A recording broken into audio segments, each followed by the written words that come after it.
Baik, bismillahirrahmanirrahim. Assalamualaikum warahmatullahi wabarakatuh. Perkenalkan, nama saya Sufriani dengan NIM I1E12107. Nah, di video kali ini saya akan menjelaskan tentang algoritma penjadwalan proses pada CPU di mata kuliah sistem operasi. Nah, seperti kita ketahui, apa sih yang dimaksud dengan algoritma penjadwalan? Nah, di sini ada penjelasannya. Algoritma penjadwalan adalah urutan atau langkah-langkah dalam menyelesaikan masalah.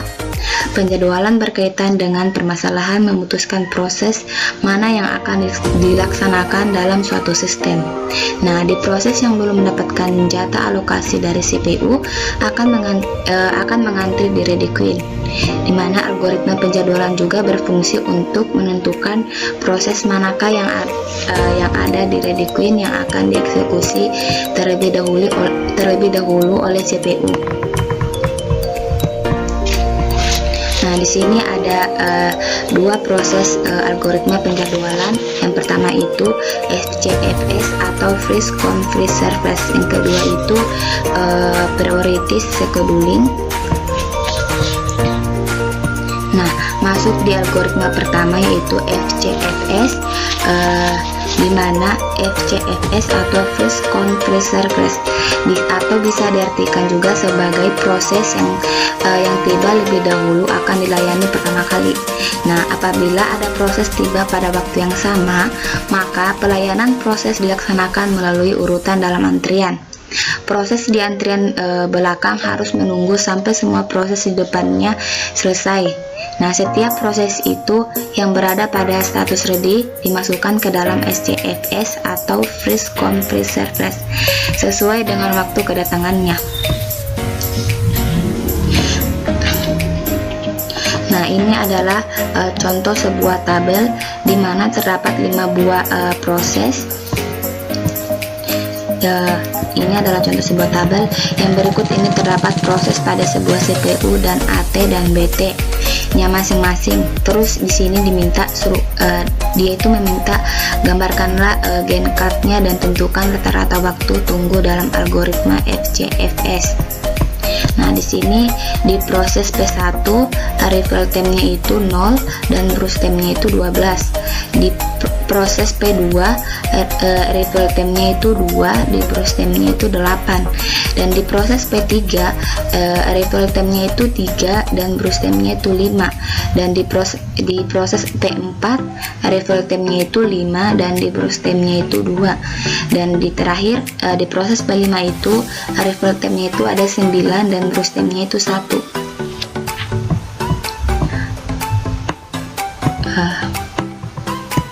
Nah, terus kita buat gain card-nya di sini.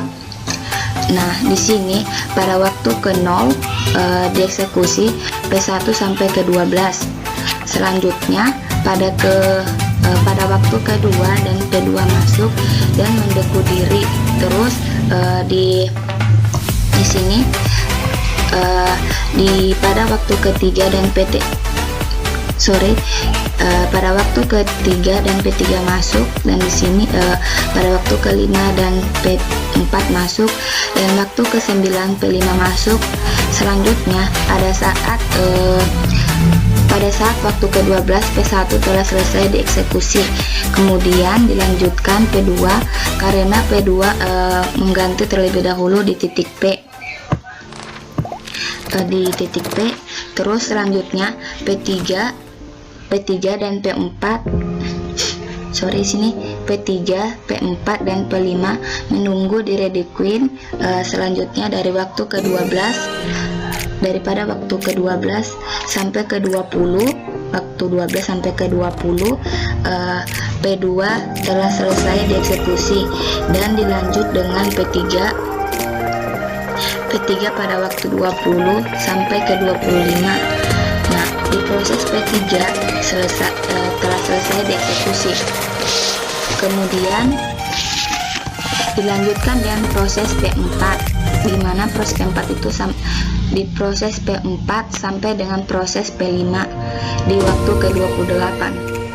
Nah, setelah itu kita menentukan waktu setiap proses. Untuk proses tunggu P1 nya itu sama dengan 0 karena P1 langsung dieksekusi, jadi dia tidak menunggu lagi. Terus selanjutnya untuk P2 itu waktu prosesnya itu dikurangi dan waktu tunggunya, dimana 12 kurang 2 itu sama dengan 10. Terus dan waktu tunggu P3 itu dikurangi 20 dikurang 3 sama dengan 17. Dan untuk P4 itu 25 kurang 5 sama dengan 20. Dan di waktu tunggu P5 sama dengan 27 kurang 9 sama dengan 18. Setelah itu kita jumlahkan semua waktu dari semua proses sehingga hasilnya itu 65. Dari sini kita bisa menentukan rata-rata atau AT dari proses cara menjumlahkan semua waktu tunggu dibagi dengan banyaknya prosesnya itu sama dengan 65 dibagi 5, dia mendapatkan 13 satuan waktu. Nah, kita masuk di algoritma kedua, yaitu prioritas proses ditentukan berdasar proses scheduling. Nah, prioritas ditentukan dari beberapa aspek. Yang pertama itu time limit, yang kedua itu memory requirement, yang ketiga itu file access, dan yang keempat itu perbandingan antara proses dan CPU. Yang kelima itu tingkat kepentingan proses. Nah, di sini prioritas scheduling mempunyai dua cara. Yang pertama itu primitif dan kedua itu non primitif. Nah, pertama saya jelaskan dulu apa itu primitif. Nah, primitif itu adalah proses yang sedang berjalan akan dihentikan ketika ada proses dengan prioritas yang lebih tinggi. Yang kedua itu proses yang berjalan tetap dieksekusi dan proses lainnya diletakkan di depan queue.